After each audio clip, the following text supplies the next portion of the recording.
بسم الله الحمد لله والصلاة والسلام على رسول الله.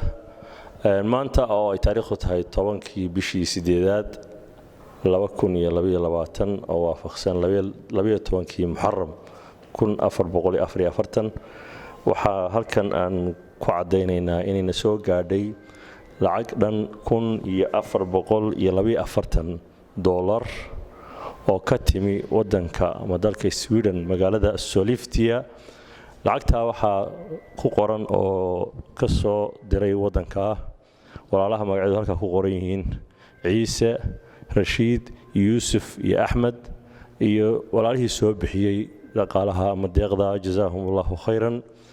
waxaanu halkan ka cadeynaynaa lacagtaasi soo gaadhay akoonkii gudida culimada iyo ganacsatada aanu ka gudoonay oo aanu hayno insha Allah taala ay gaari doonto halkii ay ugu tala galeen. كلمة الدعاء يوم هدناقنا وحن ديبيا الشيخ عبد الله. الحمد لله والصلاة والسلام على رسول الله وعلى آله وأصحابه أجمعين.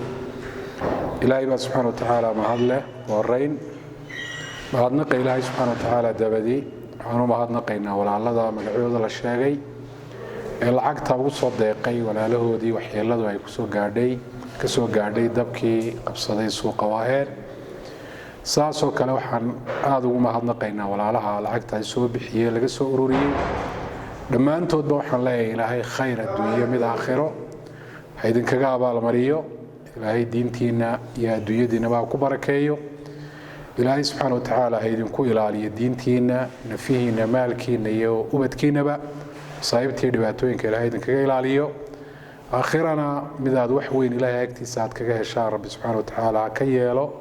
وصلى الله على نبينا محمد وعلى آله وصحبه وسلم تسليما كثيرا.